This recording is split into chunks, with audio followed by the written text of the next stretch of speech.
Okay, well, thank you very much and good afternoon. I think we've cracked afternoon. It's my pleasure to be with you today and share some of Geoscience Australia's work in hydrogen and green steel. For those unfamiliar with Geoscience Australia, we're the National Geoscience Agency and have been supporting Australia's hydrogen agenda through our geoscience research and also field data acquisition programs over the last couple of years. So one of the areas we're looking at is green steel, the feasibility of green steel. And I can report, actually it looks really good. I'm going to share some results of work that we've been doing with Monash University, undertaking economic modelling. And this really is quite a significant advantage and big opportunity for Australia. All right, I did click the button and I'm told it just takes a little while to happen. So we'll see what happens. Look, the interest in hydrogen as an alternative fuel has ebbed and flowed over decades, but it's really risen in prominence in the last couple of years. And the reason for that is it's seen as a strategic, as a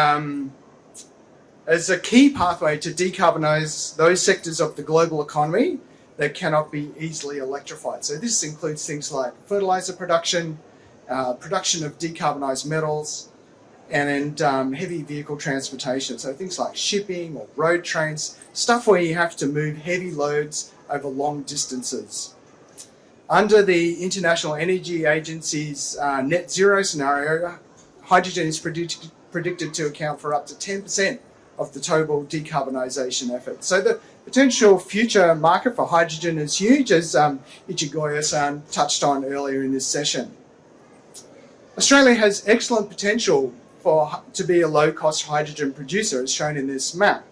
So economic analysis that we've undertaken with Monash University using our Hydrogen Economic Fairways tool shows that large parts of Australia are suitable for hydrogen production. The areas in red on this map. This potential is attracting considerable investment, and there's some now $230 billion worth of hydrogen projects in the pipeline coming into Australia.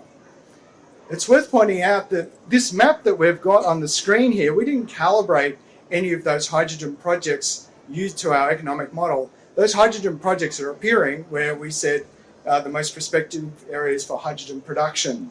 So it shows that our modelling approach is pretty sound. And if you want to test the model yourself, check out, there's a link there to the HEFT model, and you can go there and undertake your own simulations using our tool. Also shown on the map are where hydrogen projects are planned, in construction or operating around Australia. So at the moment, currently operating projects are at the pilot scale, but there are a number of projects approaching FEED, including Central Queensland's hydrogen project in Gladstone. The CQH2 project aims to produce some 290,000 tonnes of hydrogen per year, and that using renewable energy. There are even larger projects planned, and some of you may have heard of these, the mega-scale projects like the Australian Renewable Energy Hub in the Pilbara region. So that project is looking at installing 26 gigawatts of combined solar and wind. That's equivalent to about a third of Australia's current renewable energy, current total energy generation capacity. A truly massive scale project. But Australia is not alone in eyeing off the potential for hydrogen exports to our trading partners in North Asia, like Japan and Korea. The US, the Middle East, and South America are all investing heavily into establishing themselves as major clean hydrogen exporters. So there will be very strong competition to these markets. And this is particularly true for hydrogen made from coal and gas with carbon capture and storage, often referred to as blue hydrogen.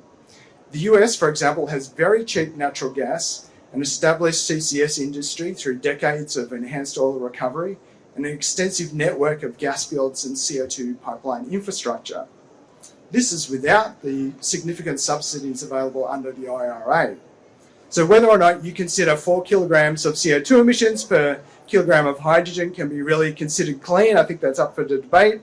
There are large potential importers in Japan and Korea who are definitely more focused on price than whether the hydrogen is zero carbon. So they are exploring blue hydrogen options.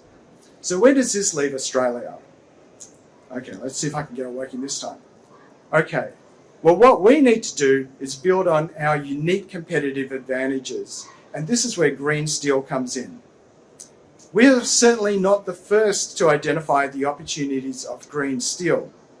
The Grattan Institute released in their excellent Start with Steel report shortly after the 2019 National Hydrogen Strategy.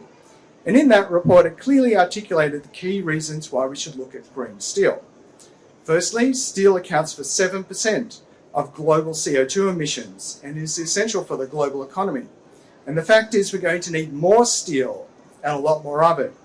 The International Energy Agency estimates that the global steel demand is forecast to grow by a third to support the clean energy transition by 2050.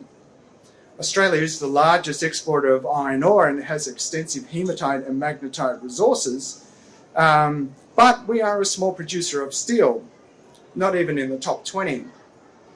Australia has excellent combined wind and solar resources, which reduce storage requirements and lowers electricity costs. And we're going to explore this later in the talk because that is actually a key competitive advantage. Finally, the cost of shipping strongly favours making steel in the country where the hydrogen is produced. So let's say that the cost of hydrogen in the future is around $2 per kilogram. That's where people are aiming for, and most countries are aiming for. The cost of shipping hydrogen from Australia to North Asia is also in the order of about $2 a kilogram. So you can see it's much cheaper to do the carbon-intensive processing in Australia and ship the green iron or the green steel than to ship the hydrogen to make the iron at the export destination. Combining our hydrogen prospectivity maps with where iron ore resources are located highlights the potential for green steel in Australia. The green hashed areas show the top 5% of regions across Australia for producing hydrogen using solar. That's the one in light green. Wind is in blue, and combined wind and solar in orange. And you can see there is good co-location of these renewable energy resources with iron ore resources, which includes both hematite and magnetite ores. Monash University have recently completed an amazing study. I've got to thank Rami for highlighting that as well, looking at the modelling of green steel production. It looks at using a combination of solar and wind for hydrogen production using electrolysis. It includes battery storage and hydrogen storage. All this, plus the iron pellets, are then used to produce hot briquetted green iron. Green steel is then produced from the iron using an electric arc furnace. The modelling is based on the hybrid green steel demonstration plant currently operating in Sweden. Monash's conceptual plant is optimised and sized on an hourly basis over the course of a year for a fixed steel production rate. And you might ask, well, why hourly? Well, at a superficial level, the wind and solar resources can look great on a monthly level for different locations, but it's only once you get down to the hourly level you can truly assess the complementarity of the renewable energy resources and assess what level of battery and hydrogen storage would be required. So on the slide are examples of 2 days. The top one to the right is where there's high complementarity, wind at night, solar during the day. Only a little bit of electricity from battery storage would be required in the evening. On the other hand, on a cloudy day, the bottom image shows there is very little complementarity and significant battery and hydrogen storage would be required. Now this slide looks super complicated, but look, I think it's worth spending a little bit of time on, so stick with me for the next minute or two, all right? Don't get scared by this slide. It shows how a green steel plant could operate over the course of a day solely using renewable energy.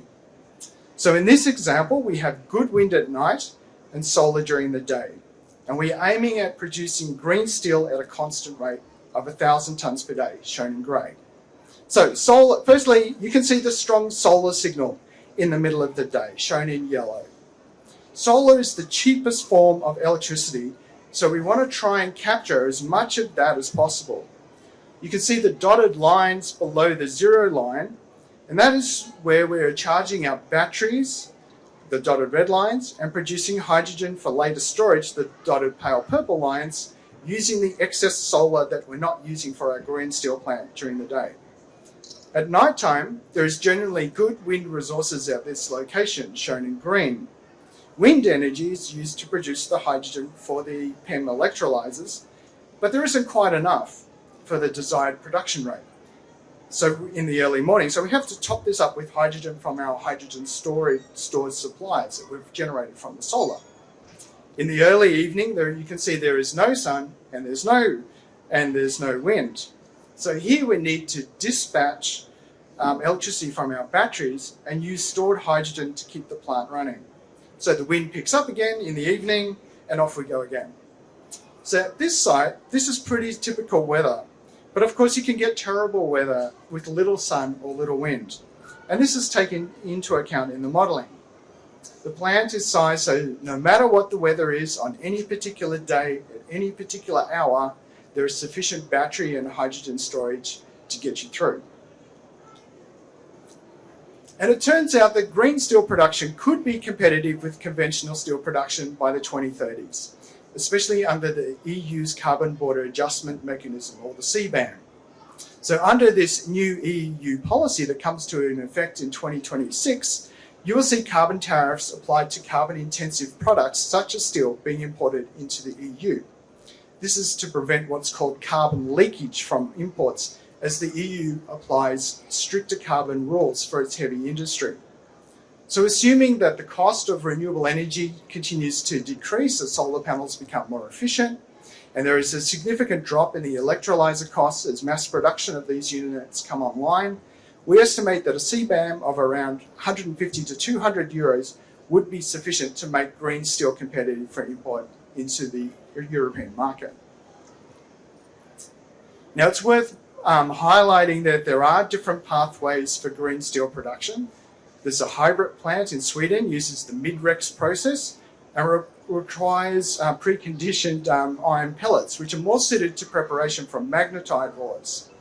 POSCO, on the other hand, uses a fluidized bed reactor in their Phoenix steelmaking process, which has been adapted for 100% hydrogen use using Hyrex. So the advantage of this process is they can use raw hematite or magnetite fines. POSCO have announced a $40 billion US investment to build a green iron and hydrogen plant in the Pilbara region. So this stuff is happening. And they'll be transporting the hot briquetted iron to South Korea for their steel mills. In my talk at IMARC last year, I banged on about the importance of underground hydrogen storage, and I'm so happy that Rami also banged on about that, because the reality is that it is the most cost-effective way to store large amounts of hydrogen. And if you're going to be running a steel plant off renewable energy, you'll need a constant supply of hydrogen.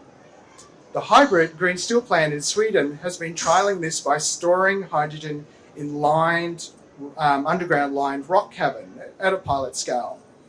The mined rock cavern storage, from all accounts, is a lot more expensive than underground storage in salt caverns, but Sweden doesn't have access to thick salt accumulations or indeed depleted gas fields.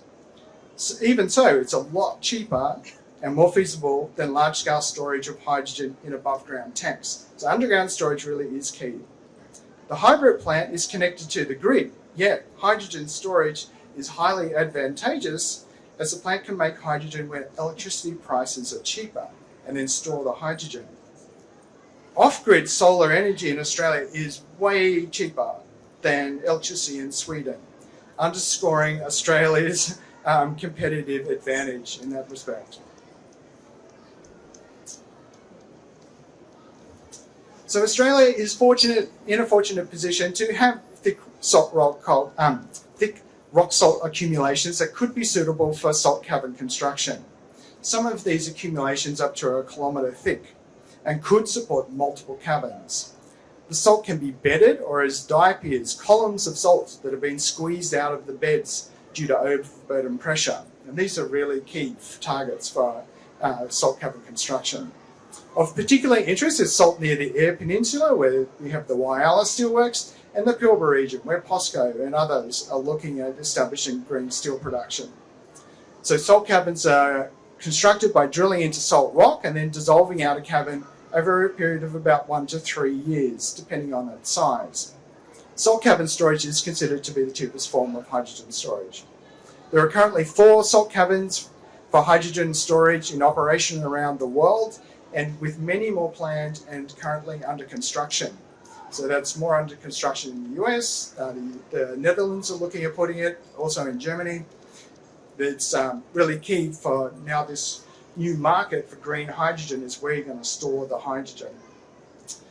But not all salt is suitable for cavern construction. And this is particularly true in the Pilbara region, where much of the salt, even though it's thick, is in thin beds mixed with clay stones, making it unsuitable. What we are looking for are salt diapirs that have been squished out of these thin beds, and these salt diapirs contain higher purity salt and would be suitable for salt cavern construction. So for sure, they are out there. We just need to find them, and we're looking at finding them using geophysical survey methods. Okay, and this is bringing me to my final slide. So it's not just steel. Hydrogen could be used to produce a multitude of green metals, green cement, green ammonia. Capitalizing on our excellent renewable energy resources and mineral endowment, world-leading government geoscience, trading, established trading partnerships and highly skilled workforce, the future looks bright for Australia to become a green metals export powerhouse. Thank you.